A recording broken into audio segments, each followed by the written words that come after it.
खूप मोठं कारस्थान या निकालामागे मला दिसतंय आणि 100% हा निकाल लावून घेतलेला निकाल आहे, जनतेला दिलेला कौल नाही. हा निकाल लोकशाहीचा कौल मानण्याची जी प्रथा परंपरा यापूर्वी आम्ही पाळलेली आहे की लोकशाहीचा हा कौल आहे, आम्ही मानतो. पण हा कौल कसा मानावा हा या राज्याच्या जनतेलाही प्रश्न पडला असेल. शरद पवार साहेबांनी या महाराष्ट्रात तुफान उभं केलं होतं, बरं का. तुम्ही त्यांना 10 जागाही द्यायला तयार नाही. ते असं शक्य आहे का या महाराष्ट्रामध्ये? ही काय गडबड आहे हे आता सगळ्यांना कळेल. पण आम्ही हा निकाल जरी आला असला, हा निकाल जनतेचा कौल आहे असं मानायला आम्ही तयार नाही. जनतेचा कौल हा नव्हता. 100% मी सांगतो, जय पराजय हे होत असतात निवडणुकीमध्ये. जय पराजय, हार जीत लोकशाहीमध्ये हे होत असतं आणि त्याच्याविषयी आम्हाला काही म्हणायचं नाही. पण जे निकाल लावून घेतलेले आहेत, त्या लावून घेतलेल्या निकालावर माझ्यासारख्या लोकशाही मानणाऱ्या माणसाचाही विश्वास असू शकत नाही. मी परत सांगतो की काहीतरी गडबड आहे आणि ही मोठी गडबड आहे. महाराष्ट्रावर अडाणीचं बारीक लक्ष होतं. विशेषतः काल अडाणीचा अटक वॉरंट निघाल्यानंतर अशा प्रकारचे निकाल येतील का अशी आमच्या मनात शंका होती. गौतम अडाणीला अमेरिकेतून काल जे अटक वॉरंट निघालं, त्यांच्यावर जे भ्रष्टाचाराचे आरोप झाले, ते अप्रत्यक्षपणे भ्रष्टाचाराचे आरोप हे भारतीय जनता पक्षावरच होते, शिंद्यांवर होते.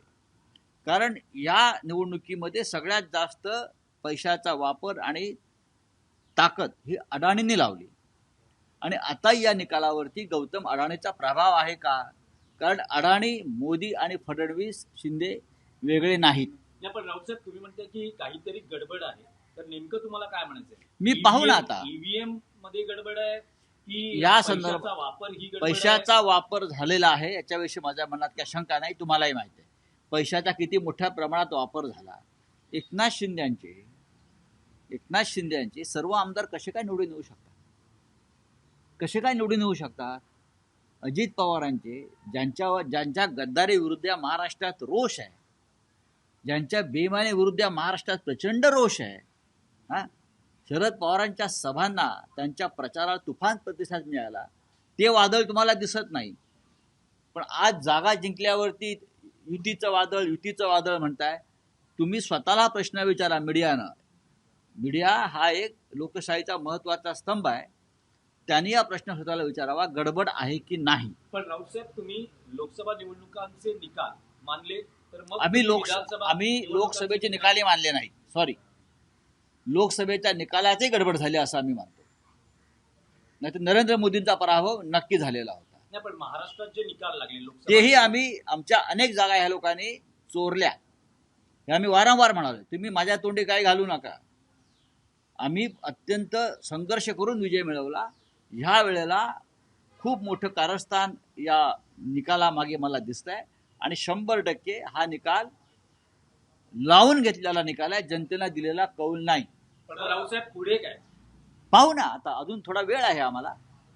आमच्या महाविकास आघाडीला तुम्ही 75 जागा देत नसाल, एवढा मोठा विरोध महाराष्ट्रात असताना, एवढी मोठी बेईमानी गद्दारी झाली असताना, जर तुम्ही 75 जागा 100 जागा जर आम्हाला तुम्ही देत नसाल, याचा अर्थ अमित शहा, मोदी आणि अडाणी यांनी हा निकाल ठरवून लावलेला आहे 100%. आणि शेवटच्या 3 दिवसामध्ये मोदी आणि शहा या राज्यातून गायब झाले. गौतम अडाणी यांचा जो निकाल अमेरिकेत लागलेला आहे त्याच्यावरचं लक्ष सुद्धा यातून बदललं जावं. महाराष्ट्रात आम्ही जिंकलो, गौतम अडाणी जिंकला महाराष्ट्रामध्ये, हे त्यांना दाखवायचं आहे.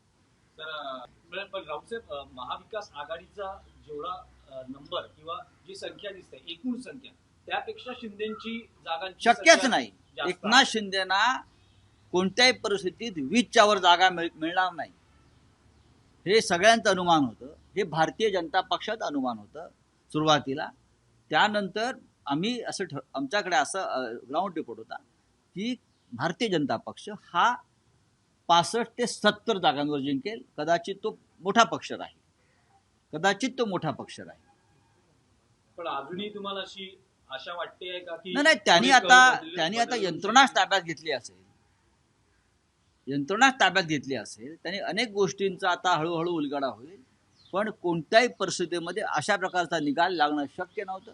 हा जनतेचा कौल आहे, हा मराठी जनतेचा कौल आहे. हे माझ्यासारखा माणूस हे कदापि मानणार नाही. मराठी जनतेचा, शेतकऱ्यांचा, कष्टकऱ्यांचा हा कौल नाही.